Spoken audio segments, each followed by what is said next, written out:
Régis, the inevitable question about strikers. Transfers generally, I mean, there's a lot of talk about you possibly getting one or two strikers in by the deadline tomorrow night, a couple of midfielders as well. What's the situation at the moment? Still uncertain because nothing is finished at the moment, so it's difficult to comment the different situations with the different players, but we are working on the striker subject, we are working on midfielder subject and other position as well, because many things could happen during these two days. It seems, are you potentially close to, I think, 7 from Ren and an exit from Serbia?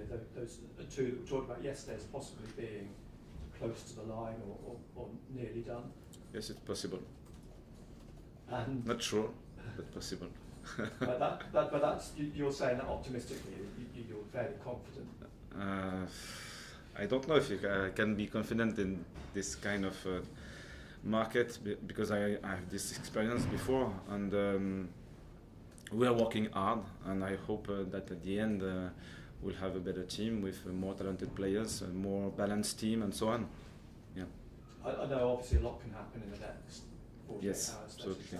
But once the window shuts, if you got 2 more players in, would you be happy with that? Any more than that would be a bonus?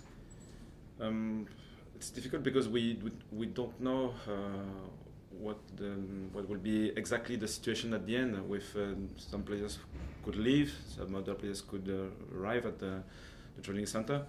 But I'm confident because, as I said before, I think we have a good team with a strong core, and if we can add to this core some specific elements, I think that the balance will be better. And we know that this league is very long, and with many weeks with 3 games per week. So in these situations, to have a stronger team with maybe 2 or 3 elements more, I think it could be interesting for us. You mentioned midfielders. Does that probably mean someone like Pierre Ekwa might have to leave, because you just will have too many in the squad ultimately if nobody leaves? Yes, it's possible. We'll see. and loans as well. I mean, you've mentioned yes. a few times. Yeah. There could be a few out on loan. Yeah. Can I ask you as well, because we haven't sort of spoken about it in the last few weeks, but your number 2, you were looking to bring in an assistant. Has there been any progress on that, or is that something you're still looking to do? Yes, but we decided 2 weeks ago to stop that process at that level, at that stage, because of the work we have to do here, developing the team and working on the recruitment. So it wasn't easy to work on this third subject. So we decided to make a pause on that side, and then after the end of the transfer window, I think we will continue to search another assistant if it's possible. There was some speculation as well that Hadji Elise might have an injury. Is that right? Is it serious? We don't know at the minute. It could be. I'm not very confident for short period. Maybe it could be 3 or 4 weeks. So it's possible. The tests are ongoing, and we will have more information in the afternoon. Do you know what specifically he's? It's ankle injury, but I don't know exactly what is it. Yeah. So that's a blow going into Portsmouth, having lost Dan Neil, obviously to suspension, and Elise, who has been playing exceptionally well since the start of the season. Yes, he improved a lot, and I was very happy with his second half against Burnley. He made big steps in the understanding of his role, and it was very important for the team. So I'm not happy with the situation for him, because for him he improved a lot, and he worked hard to achieve these improvements, and for the team as well, for sure. A fortnight ago we spoke about you spoke about Romain Mundle and what you'd hope he would be able to do in terms of his development, and this high and low. High performance, there's a risk with Mundle, you can then get a dip, but that was sort of replicated in what we talked about against Sheffield Wednesday, you did against Burnley. So are you hoping that Romain can put in that sort of performance again? I mean, obviously you will, but do you think he can maintain that consistency? I think he can. Now he needs to show, because it's hard to sustain, to maintain this level. He's still young. He needs consistency. I think during the training session he's very involved, so it's a good sign. And after this performance, maybe some players could relax a little bit, but it wasn't the case this week. So I think he has this ability to repeat. Now he needs to show, and so this league is hard. To maintain this kind of level, it's never easy, but I'm confident for him. I'm confident. And in terms of Dan Neil's absence, you thought there may be a sort of problem in who to play in that position. Is that the case, or have you got a clear mind? Yes, we have many options. I'm not. How can I say this?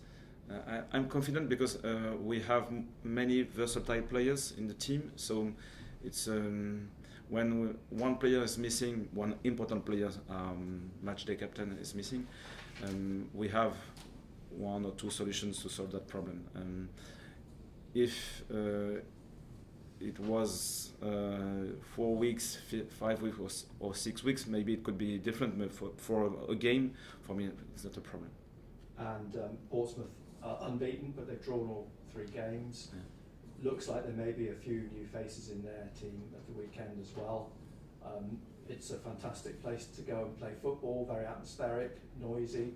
What's your expectations at the weekend? I'm still discovering the league, so for me, we just have to focus on our game, our development, our improvements, and we have many things to develop. So if we can keep our consistency in the defensive phase, for example, if we can create many chances and improve 2 or 3 small details in our game, for me it's the main focus. And then after we have an opponent, we'll have another scenario, we'll have an unpredictable game for sure, and we'll need to adapt.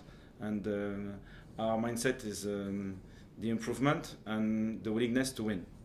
After we'll have an opponent, a strong opponent, and it will be a tough game for sure, but we have the ambition to play better. Sure, yeah. Nick touched upon Portsmouth, old-fashioned sort of ground, very noisy, very lively. Are you confident that the younger players especially can cope with that different sort of environment? We'll see. But the previous experiences were interesting because, for example, at Cardiff, it wasn't an easy game, really. And they cope with this situation very, very well. They stayed very stable. And against Burnley, it was the case as well, because we only won 1-0. We received a red card, and I thought that the team stayed very stable. So these 2 experiences are interesting for us. Now we'll have another experience, and it's still a young team, but they played this kind of games before, and so I'm confident, not too confident, because if it was the case, I think it's a real mistake, but it's not the case at the minute. Lots of talk about strikers. Of course, the club did bring in a forward player last week. So how is Wilson Isidore look this week? And if you want to use him, is he ready to play? Yes, he's ready to play. And he has this possibility to play on the left side, on the right side, and as a striker, so it's a good option for us. I just ask you, how pleased are you with performance levels overall so far? I was very happy with our 25 to 30 first minutes against Burnley. it was really the game we wanted to play, and not so satisfied because we didn't score twice, and I think it could have been a great idea. When you have this kind of momentum, you need to score because it's not usual. And after that period, obviously the opponent changed many small elements in their game, so we didn't adapt very quickly. During the halftime, it was the case. So it was better during the second half, but this first part was very interesting. So if we have this possibility to play at that level, now we need to repeat with different scenarios, as I explained before. But we are able to play like that. So now this is the reference. And if we play lower, maybe I don't know what will be the reasons, but because we were able to play like that, now we need to repeat. For me, it's a reference. Thank you. Régis, thank you. 2 months into your tenure here, what have you learned about your players and the club? Has it surprised you what you've learned? Obviously, the performances on the pitch have been good. What have you discovered?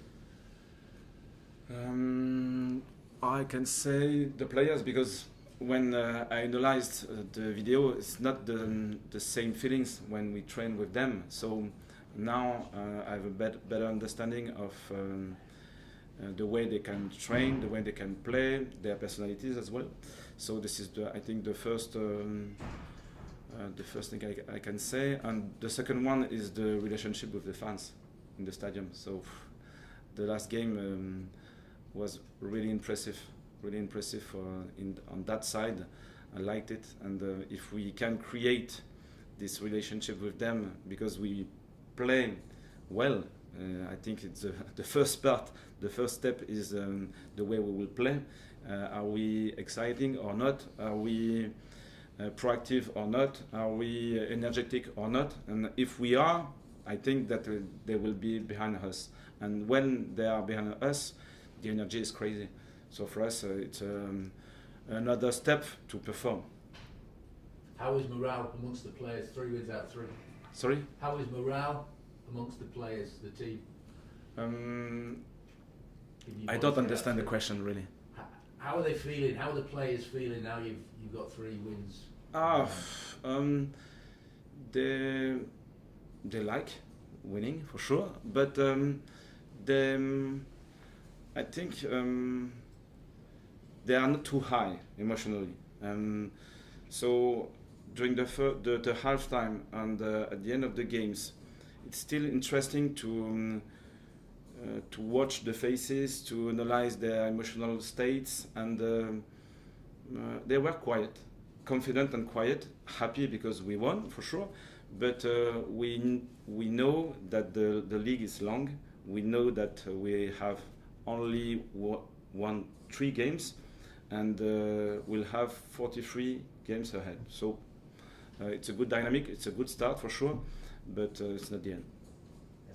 Régis, how have you transformed Sunderland from a side who last season were very passive, both on and off the ball, into a side who presses high and wins the ball back in dangerous areas? I think the first step, the experience, even if it was tough last season, it was a great experience for them. So they know that they can play well, but they know as well that when they are not involved as a team, not involved in all the phases, they can lose, and the team spirit can fail really. So this experience, I think, was very useful to restart this season. This is, I think, one of the main reasons. The second reason, maybe, it's the way we are working as a staff and with them as well. We used the ideas of the last season when they played well, what were the pillars at that moment, and when they played bad, what were the reasons. And then we mixed all these ideas to start this season with them, with a very clear and simple game model, we want to play like that when we are out of possession. When the ball is with the opponent goalkeeper, we want to press like that. And when the block is lower, we want to press like that, and so on. And then I think the ideas are clear now with this background. On the defensive side as well, you're a lot more solid, you're a lot more rigid. How do you get your side to change so seamlessly from an attacking, free-flowing aspect to going into the shape very quickly? I always want to link the phases. So when we explained the game model, it wasn't like different isolated moment or phases. They are always linked. So when we attack, when we have the ball, where we are in possession, we have in our background the way we will defend just after the losing of the ball. So all the phases are linked, and we train like that. Okay, so I think now the players are more comfortable with these ideas, and during this first half, especially, it was the case. And finally, is there a good emphasis on wide players this season? Obviously, we mentioned Romain Mundell, the likes of Patrick Roberts as well. Are they very much part of your plans in terms of how you will attack teams? These players are very important because they are creative, and they can create with just 5 centimeters. They can create many things. So when they are wide, we want to pin the axial corridors or a side to give them spaces to create, and we want as well to give them some support with triangles. So for example, for Patrick Roberts, Patrick can play well because he has Régis and Trey very close to him to support, to give him the possibility to make a pass or dribble. So an isolated player can play well. He always needs support, and I think these two triangles are working well at the minute. Thank you. Yeah. Hi there. Cameras off, please, guys.